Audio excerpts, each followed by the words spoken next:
हिंदू धर्म जो वसुधैव कुटुंबकम की बात कहता है पूरा विश्व हमारा परिवार है। जो मुसलमान आज कोरोना पॉजिटिव हो रहा है, ठीक होने के बाद उसका खून किसी हिंदू के लिए इस्तेमाल हो सकता है। जो हिंदू आज कोरोना पॉजिटिव से ठीक हो रहा है, उसका खून ठीक होने के बाद किसी मुसलमान के लिए इस्तेमाल हो सकता है।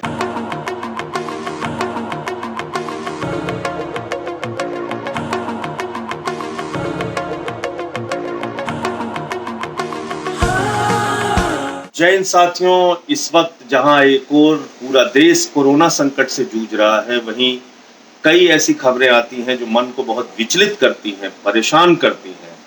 और ऐसी ही खबरें कई दिनों से देखने को मिल रही हैं। कहीं पता चलता है राजस्थान के अंदर एक प्रेग्नेंट लेडी को, एक माँ को इसलिए इलाज करने से मना कर दिया जाता है अस्पताल में क्योंकि वो मुस्लिम धर्म से थी। देखने को मिला कि अहमदाबाद के एक हॉस्पिटल में इलाज के लिए मुसलमानों और हिंदुओं को अलग अलग इंतजाम किया गया। ये भी देखने को मिला कि कोई ठेले वाला सब्जी बेचने जा रहा है तो उसको लोग इकट्ठा होकर पीट दे रहे हैं। लोगों से धर्म पूछकर सामान खरीदा जा रहा है। ये भी देखने को मिला कि उत्तर प्रदेश के कौशाम्बी जिले में एक ग्राम प्रधान ने अफवाह फैला दी कि 12 लोग तबलीगी जमात के आए हुए हैं। और जब लोग वहां पर इकट्ठा हुए, पुलिस को उसने सूचना दे दी। पता चला कि 12 मजदूर थे जो क्वारंटाइन किए गए थे और वो सारे के सारे हिंदू थे। ऐसे समय में जब कोरोना से पूरा देश जूझ रहा है, लड़ रहा है, सारी सरकारें दिन रात चिंतित हैं, लोग अलग अलग धार्मिक संस्थान, राजनीतिक पार्टियां, सामाजिक संस्थाएं, व्यक्तिगत तौर पे बहुत सारे लोगों की मदद करने में जुटे हैं। ये भी खबरें देखने को मिलती हैं कि कभी मुरादाबाद में डॉक्टरों पे हमला हो जाता है, कभी इंदौर में डॉक्टरों पे हमला हो जाता है, कभी पंजाब के अंदर एक पुलिस अधिकारी का हाथ काट लिया जाता है। ये भी खबरें देखने को मिलती हैं कि कुछ लोग ऐसे समय में पुलिस का उत्साहवर्धन करने के लिए फूल की वर्षा करते हैं उनके ऊपर।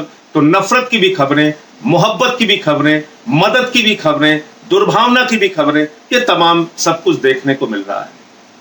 लेकिन मैं आपसे सिर्फ इतना कहना चाहता हूं कि अगर इस बीमारी से हम लोग जीत सकते हैं, अगर हम इस बीमारी को हरा सकते हैं, तो सिर्फ और सिर्फ अपनी एकता के दम पर, सिर्फ और सिर्फ 130 करोड़ हिंदुस्तानियों के संकल्प से, एक साथ आकर, एक साथ मिलकर, एक दूसरे की मदद करके हम इस बीमारी से लड़ सकते हैं और इसको हरा सकते हैं।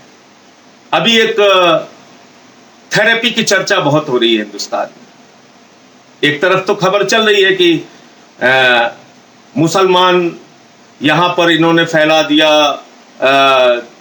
कुछ विशेष सोच और विचार के लोग ये फैलाने की कोशिश कर रहे हैं कि मुसलमानों ने ये पूरा देश के अंदर कोरोना फैला दिया, मुसलमानों ने कोरोना फैला दिया। लेकिन इस बीच कुछ खबरें ऐसी भी आती हैं जिससे हमको सबक लेने की और सीख लेने की जरूरत है। एक खबर आई कि प्लाज्मा थेरेपी के जरिए कोरोना के गंभीर मरीजों का इलाज संभव है। प्लाज्मा थेरेपी के जरिए जो मरीज वेंटिलेटर पे हैं, जो जीवन मौत से जूझ रहे हैं, उनका इलाज संभव है। और दिल्ली के मैक्स हेल्थ क्लिनिक में, मैक्स हेल्थ केयर में, वहां के डॉक्टर हैं सुधी बुधिराजा, उन्होंने इस थेरेपी से एक मरीज का इलाज शुरू किया। मैं वो थोड़ा आपके बीच में पढ़ के सुना देना चाहता हूं। ये मैक्स हेल्थ केयर है, इसके क्लिनिकल डायरेक्टर हैं सुदीप बुधिराजा, डॉक्टर सुदीप बुधिराजा। इन्होंने प्लाज्मा थेरेपी का इस्तेमाल करके एक मरीज का इलाज शुरू किया और उसकी हालत में काफी हद तक सुधार हुआ है। और डॉक्टर साहब का कहना है कि वो मरीज जल्द ही वेंटिलेटर से हटा लिया जाएगा। 1-2 दिन के अंदर अब उसको वेंटिलेटर की जरूरत नहीं पड़ेगी। उसके स्वास्थ्य में इतनी तेजी के साथ सुधार हो रहा है। लेकिन ये प्लाज्मा थेरेपी है क्या?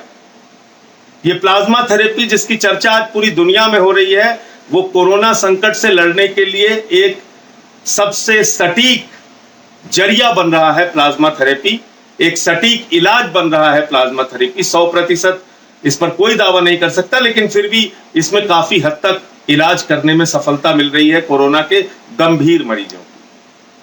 प्लाज्मा थेरेपी के जरिए गंभीर से गंभीर मरीजों का इलाज शुरू होगा और वो ठीक किए जा सकते हैं, ऐसा डॉक्टरों का दावा है।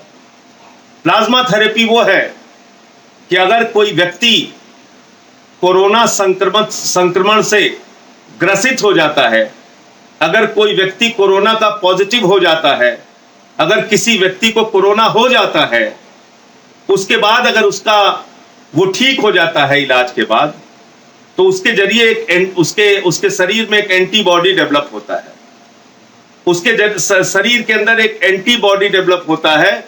और अगर कोरोना से संक्रमित व्यक्ति जो ठीक हो चुका है उसका ब्लड निकालकर किसी गंभीर मरीज को उसका प्लाज्मा चढ़ाया जाए, उसका प्लाज्मा ट्रांसफर किया जाए, तो वो मरीज ठीक हो सकता है।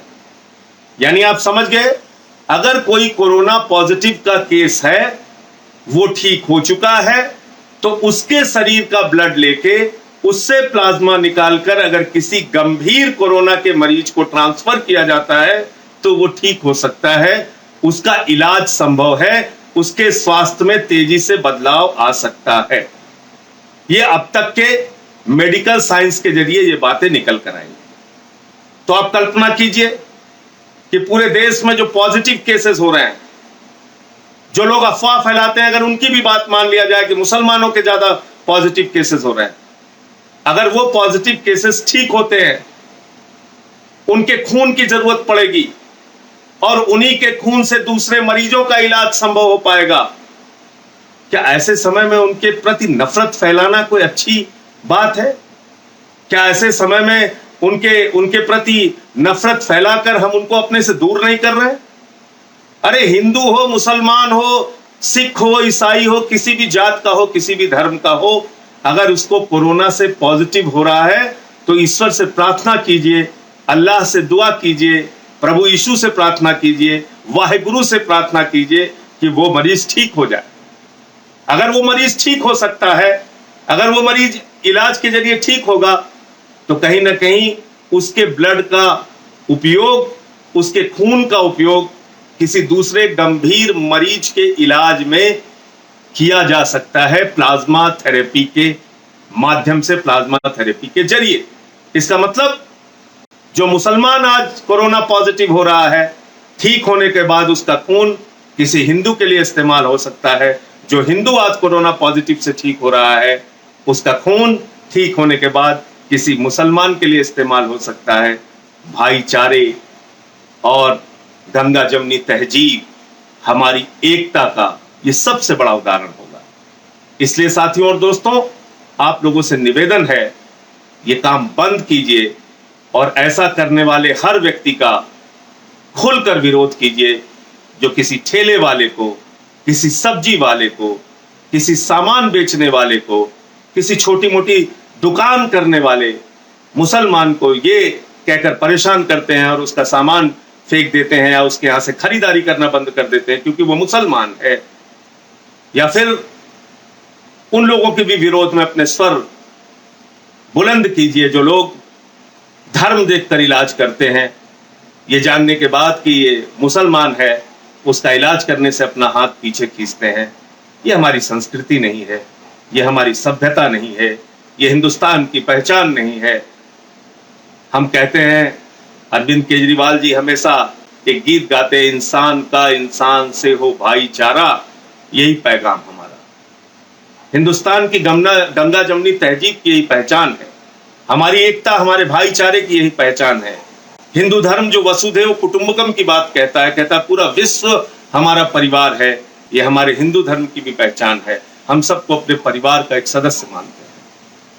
तो इसलिए साथियों, आज इस कोरोना संकट के समय में एक दूसरे की मदद करने के बारे में सोचिए, इंसानियत और भाईचारे के बारे में सोचिए, नफरत को हराइए, मोहब्बत को जिताइए। जय हिंद।